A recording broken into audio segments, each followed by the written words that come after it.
Alright guys, welcome to my house tour part 9, the hallway. You can see right here that I had this boring casing, so I'm going to add a little bit of character to it.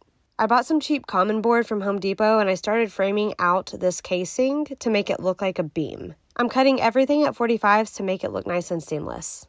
Sending the wood through the table saw at a 45-degree angled cut was really difficult, especially to make it super straight. But I got that done as best as I could. And then because I wanted the wood to be flush against the wall, I used my multi-tool to cut off the baseboard where it would go. I stained my wood outside before bringing it in, so that way I wouldn't have to worry about getting stain on the wall and the stain fumes in the house. I used my brad nailer to hang this up on the wall. You can see right here how perfectly it fits. I was super excited at this point because I could start to see it coming together. But then I ran into my first problem, the light switch. I had a couple options. I could either move the light switch over or cut the light switch plate. And then moving on to my next problem. I bought wood wide enough to cover the drywall right here, but I didn't take into account the thickness of the boards, which means I needed to make another trip to Home Depot. While my husband made that trip to Home Depot for me, I went ahead and started framing out the rest. You can see here that I did the front and then the back, and then when my husband got back from Home Depot with that wood for me, I went ahead and started on the inside, and look, you can see that it's hollow here, but step around to the other side, and it looks like a freaking beam. Can you believe that? And as far as that first problem, I just cut the light switch. It seemed like way less of a hassle, and it's on the back side of the hallway, so you can't even see it. Now, this is what the seams looked like after I wood filled them, or as I was wood filling them. Either the boards weren't perfectly straight, or I didn't run it through the table saw as steady as I was hoping, because I did end up with some big gaps, but nothing that wood filler didn't fix. I got it all wood filled, and then I went in with my orbital sander to kind of round out the edges so that way they weren't sharp and it kind of closed those gaps a little bit more. Then I brought the stain in and stained the wood filler, and look how amazing this looks. I was so excited for this project. I had never done anything like this before, and it turned out amazing. And now on to the rest of the hallway. First, demo. I wanted to frame out these doors with the craftsman style that I have done throughout my house. I normally use prime pine for this, but a friend had given me some strips of MDF and I was just working with what I had. I primed all the MDF before putting it on the wall because it just seemed easier that way.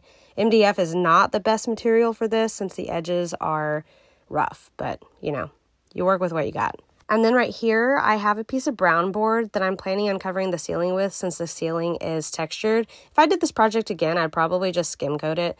But right here, I'm priming it, and then I painted it Accessible Beige by Sherwin-Williams.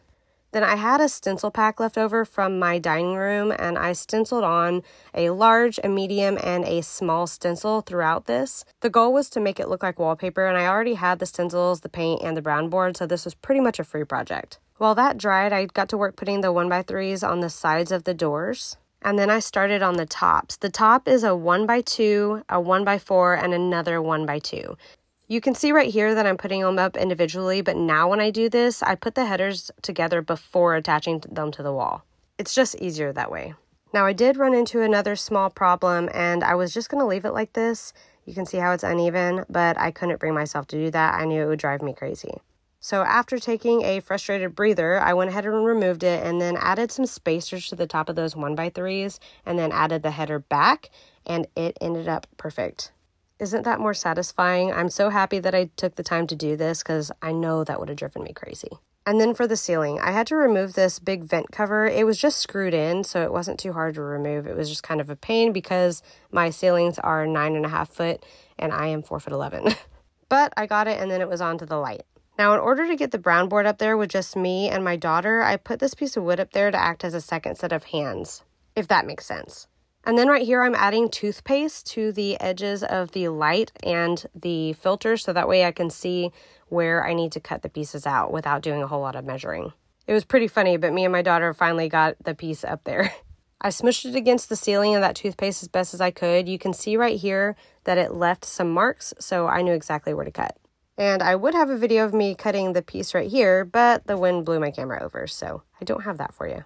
But I got it all cut out, and it was actually harder to get back up on the ceiling because of the holes. It made it more flimsy. We added a construction adhesive, so that way it would help it stick. And then after a lot of trial and error, we finally got it up there, and then I brad nailed it to the ceiling.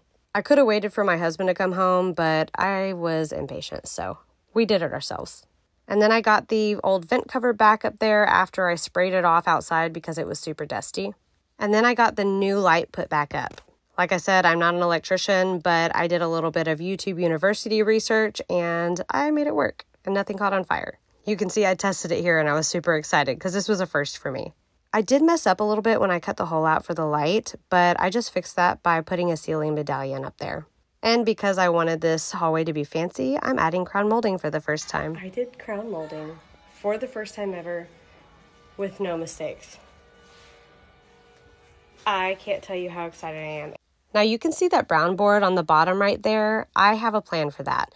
Now up top there's lots of gaps because walls are never straight in these homes. So I'm using backer rod in order to fill those gaps so I can caulk, and that way I don't waste as much caulk. Now the reason I added that hardboard right there is so I could add some picture frame molding. You can hang pictures from it and look how beautiful that looks.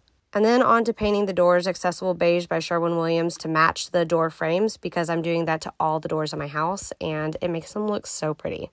Now I told you that picture frame molding can hold pictures and I'll show you how. I'm using these old picture frames I had. I sanded them down and then I stained them so that way it took away that orange hue. I found these at Michael's on sale. I attached some chains to the back of these frames and then I screwed them into place nice and tight. You can kind of get a glimpse right here of how they're hung up. Now for this little side table. I've had this for a long time, but it was way too thick to fit right there in the hallway, so I decided to cut it in half. And for all you antique lovers out there, don't freak out on me. Yes, I painted wood and I cut it in half, but it'll be fine. I even put a marble wallpaper on the top. Now, I did want this drawer still usable, so I went ahead and added a back to it out of paint stir sticks because that's what I had on hand, and I don't know what I'll actually put in here. And look, it works. You just have to wiggle it a little bit. Right now, all we have in here is the bathroom key.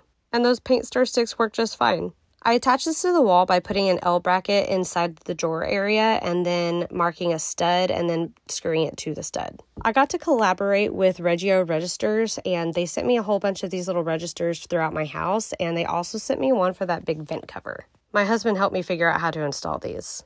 For the most part, I got the bigger one installed by myself, but it wasn't completely square, so my husband did come and help me make sure it was square and so it would shut. This one's so much prettier than the last. And this is how it looked before, at least before the door trim and the ceiling. And on to how it looks now. Isn't it freaking gorgeous?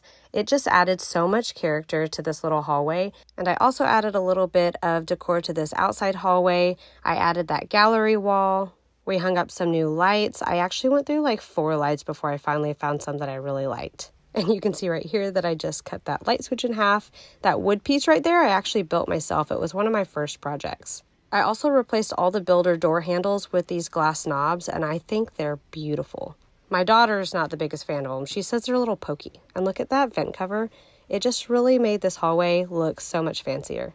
And then here's a before picture. That was right when we moved in, and this is the same angle now. And another before, and again with that same angle. That wood beam made such a huge difference. I also get a lot of compliments on that little half table. I think it's the cutest little thing. What do you think? Do you like it?